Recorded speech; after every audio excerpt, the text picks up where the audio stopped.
So after the first couple of weeks, and when we would teach my first lessons, my companion, my trainer, would only give me a little bit to teach. Like I would only have to teach one principle, and he'd do most of the work to kind of ease me into it.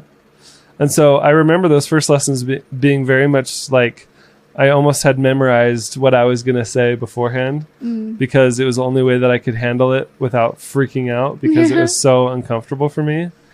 And then I got better. I got better really quickly. I remember it wasn't long before I was perfectly comfortable teaching lessons, and being able to on the whim just like be able to change. I don't remember taking very long to get better, but I do remember when I was first starting, especially, that I had a really hard time with criticism. Yeah.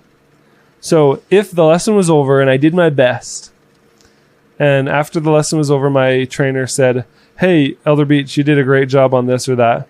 But on this area, maybe I would do this differently, or maybe use this scripture instead, or, did you notice that they asked this question? Maybe you didn't answer it very well," kind of a thing. Anytime I got any critique, even though it was well-meaning, it like crushed me to my whole core. Like I had a really, really hard time. That makes me wonder, like, I think, that came from your childhood. You were like that in your childhood too, but like nobody called you out on it, or it was all like from your parents, getting instruction from your parents. So it was hard for you to like take criticism from them. But then I think it was also hard to take criticism from anybody, and you just didn't have a lot of practice with it outside of your family. So then when you went to your mission, that was like it. Mm-hmm. And I think the hardest part was I'm doing my best, and to feel like that's not good enough was it shut me down. I was like, well, I just don't want to teach then.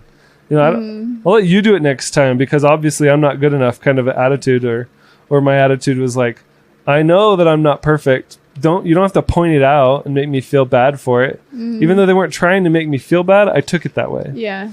And I had to learn how to take criticism in a healthy way. Yeah. To where, like I said, I got better throughout my mission, and I got better at taking criticism to where by the end of my mission, I was like, I would sit up in front of the zone leaders or the missionaries, and I would do a role play teaching a lesson. And then they would be like, okay, anybody have some critique, for Elder Beach? And I'd be like, come on, guys, give me some critique. Anybody, you gotta help me out because I'm at this plateau. I'm at this peak where I don't think I can get any better. And everyone's like, you nailed it. You aced it. Great job. Like everybody was. But you feel so confident saying that type of thing when you know you're not very good at it. Or are you just like, bring it? I've gotten better at taking it and not taking it personal. Yeah, well, that's, I think, the big challenge. So it felt like an attack on me personally. That's a huge, that was hurtful. Huge life lesson.